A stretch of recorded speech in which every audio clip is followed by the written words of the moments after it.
Okay, I did the history of the Los Angeles Lakers. Introduction. NBA is the premier basketball league in the U.S. and globally headquartered in New York City. The Lakers were formed in 1947 in Minneapolis, and then they moved to LA in 1960. They're known for championships, iconic players, and impact on basketball culture. So, a little league brief history. The NBA was founded in 1946 by the BAA. In 1949, they merged with the NBL, and they created the NBA. It has grown to a global powerhouse in sports entertainment, and then one quote was, the NBA is the most innovative league in sports. So, the government structure. NBA's board of governors includes one representative from each team, usually the owner. So we have Adam Silver, who oversees everything and makes all the decisions. So, board of governors. 30 representatives one per team, usually team owners, who vote on league policies. They can increase fan engagement, midseason excitement. They design to do all that stuff. NBA commissioner. Adam Silver acts as a CEO with executive authority over league operations. For example, in 2020, when the pandemic happened, he made a tournament in Walt Disney World where the playoff teams would just play there since it was during playoff time, and he would make the players stay in the hotel. They would have to get COVID tested every night. They had to play. If they could have COVID, they couldn't play, but they finished the season surprisingly. So, the NBPA negotiates terms like collective bargaining agreement with the league. For example, to help expand mental health resources for players, because people don't know about that sometimes, and they just have mental health issues, and it affects the players on the court. Next, policies. The NBA policies. Player conduct policy details on standards for players on and off the court behavior, with examples like fines or suspensions for inappropriate actions. Salary cap and luxury tax. Explain how the NBA regulates team spending to maintain a competitive balance. For example, high-spending teams like Lakers often pay luxury tax. Lakers policies.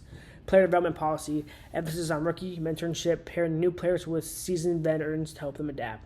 Having veterans will make sure the younger players will get some more time and they get used to the game faster. Community engagement policy describes the Lakers' youth foundation focusing on outreach through basketball clinics, school programs, and charity events. So, some major sponsorships and media right deals. So, of course, Lakers use Nike. They have a little City Edition jerseys.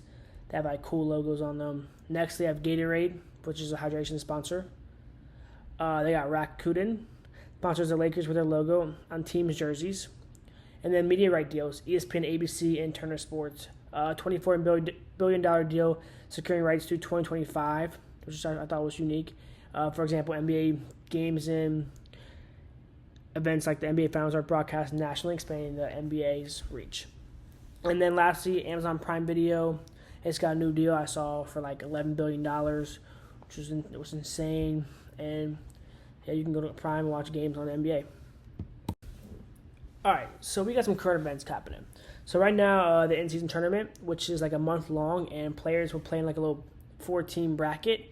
If you win that bracket, you move on. Semifinals, finals. And if you win the finals, each player gets $500K from that team. And it may not be a big deal for them, but some players are on two-way contracts and they get the money too. So $500K is $500K. So it's helpful. There's some games in overseas that's been happening, but they're trying to expand that to Dubai, other places like Europe, London, all that places. Current events for the Lakers, roster updates. They got a good player named Dalton Connect. He's been playing well. He balled last game, but he's a rookie, so he's growing his way up there. LeBron's just LeBron.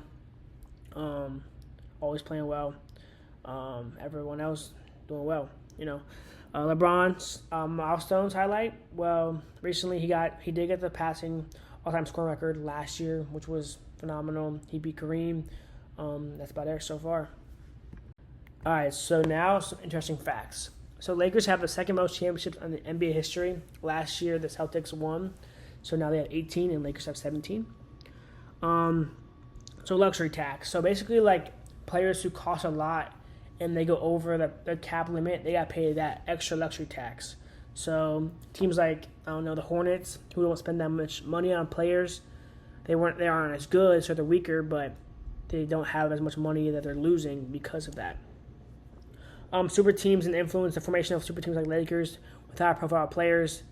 I mean, yeah, sometimes the Lakers have like good players and then overpay, but I mean, in the end, it's worth it because they're in LA and everyone goes to LA to see LeBron, AD, all those players. So in the end, super teams are formed, but it's harder because of the money they're spending on luxury tax. So finally, so the Lakers always been playing well. I mean, they've had a history of championships they won with Kobe, Shaquille, with Magic. I mean, they got all these players, and it's just crazy how much success they've gotten over the years.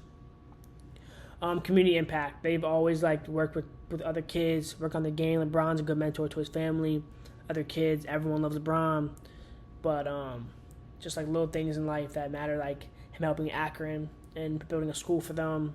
I Promise School, which is huge for them and his family. For the future of basketball, I mean, it's only gonna get richer and richer, bro. Like everyone, I feel like everyone watches NBA sometime in their life. Deals for TV media is going up, and it's gonna keep expanding over time.